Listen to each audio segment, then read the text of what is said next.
we're going to see the Z3 chip in 12 months from January. So I would actually say we're 18 months out before we get announcements of the Z3 Extreme.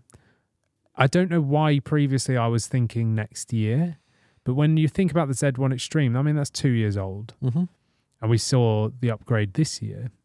So it makes sense to assume 18 months from now will be when the Z3 chip is announced. January 27. Yes. Yep. And that then will introduce RDNA 4 with FSR4 machine learning upscaling to these handhelds. And now that is that generational leap. We're no longer going PS5 to PS5 Pro. We'll be going PS5 to PS6. Now that will be a massive jump, and it should be in line with the pricing because it'll be 2 years later. Yeah. You know, so I'd say you're still at £1,000 cap. Yeah. So do you spend £1,000 now or do you wait? I would argue if you're conscious about money, because if you're thinking about money, then money's a problem. Do you know what I mean? Like, very good way of putting it. If you've got money, you don't care. Yeah. You buy. Do you know what I mean? Like, just throw your Ally X in the bin. I'll just say, if you're conscious about money and you're getting into PC handheld now, get the Ally X. Get the Ally X, or if you're really conscious about money, buy the Z1 Extreme. Yeah. Get the original Ally. Yeah. Because they are so cheap, and everyone overlooks it because, yes, the battery sucks. JSOCs do a mod for it, so you can change the battery to make it 65 watt hour instead of 40. But if you don't want to do any of that, okay, it's got a pretty bad battery. You know, a power bank. Buy a power bank. You know, they're relatively cheap. That will keep you going. But equally, the performance is still great. It's got less RAM and slightly slower RAM, but it's still a totally capable machine. And at the price point here in the UK, you can find them for 400. Yeah, it's mental. That wipes the floor with all these Lenovo things with a Z2 Go chip in them. And they're like 650 quid, maybe 700. And this is like the little old Ally that, it might fry your SD card. Don't put an SD card in it. Yeah, don't put an SD card in it. Like, do you know what I mean? Like, no, but I'm serious. Like, this is a cheap way of accessing a Z1 Extreme, which is a very capable chip still. The presence of that on the market still is a genuine problem. Yeah, it is, yeah. Like, especially for Asus. And Lenovo. I think it's screwing Lenovo up. It massively is. Because I wouldn't buy one of them. I'd buy an Ally. Well, because it performs better. It performs better. It's like half the price. Exactly, yeah. But they have to discontinue that one real quick. Yeah, they do. When the Xbox Ally comes out, the base level one, I mean... the original Ally is going to outperform it. Yeah, it'll have to go. It needs to go. They're going to have to take old Yeller out to the field. Yeah, they are. Yeah. They're going to have to take him round the back of the farm, you know. Where's the Ally X Z1E? He's gone to the farm. Yeah, he's gone. But I would snatch one of them up soon as, you know, you can find them secondhand on like marketplaces, very cheap. I'm always under the go buy it from a retailer because you get warranty. Yeah.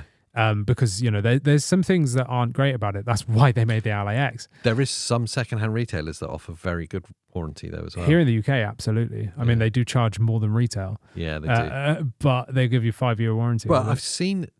I'm sure I saw the Z1E in that. We're talking about CEX. It's pronounced sex. Yeah, I can't say it. I Makes do. me feel dirty. And, you know. Yeah. I'm sure I saw it in there for $350 or $380. Really? I would have sent you... Every time I see something, I send you a photo. Okay, well... Oh, yeah, because you did send me a photo, and I actually said that's actually pretty good for them. So, yeah, there's... It was under 400. Yeah, so the CEX shop, the sex shop, you know, tell your mum you're going to the sex shop. Yeah. To get some fun games. Some handheld fun. I'm going to buy some handheld fun there. They give here in the UK 5 years warranty on all secondhand purchases. So that is totally worth it. If you're budget conscious, that's the place to go. If you're in the middle, if you're less conscious, or you just like getting new things, but you're still budget conscious, that's kind of an interesting point because I think a lot of people sit there. Yeah, it's tough. Like you're in the middle. Now, here comes the problem because the Ally X is still retail full price, $800, $799. But the Xbox Ally X has got to sit around that. Yeah. So it's going to be, let's say, $850, $900 maximum. Maybe, yeah. Now, there's that little bit of a jump up. I would say it's worth the extra to just buy the new thing, you know, because you're going to get 30% performance increase. However, when that launches, unless they did discontinue, and even if they discontinue, there'll still be stock in retailers, they will have to drop the price. And if the Ally X, if you can find that on sale, then buy that instead. You know, the Ally X is absolutely fantastic. Still arguably the best handheld you can buy. I don't think there's any argument in that. Yeah, I mean, I think it is. The other MSI Claw does like outperform in some areas, the Intel based one, but I mean, who would buy an Intel APU? Is anyone buying Intel anything anymore? Yeah. Is that a thing? But you know, so there are better ones, and obviously this new A8 thing, but that's going to be $1,000. But what I'm saying is, if you're trying to save money and hold off until RDNA 4, the Ally X on sale, if it ever comes, will be the smart buy. Yeah. And sit on that.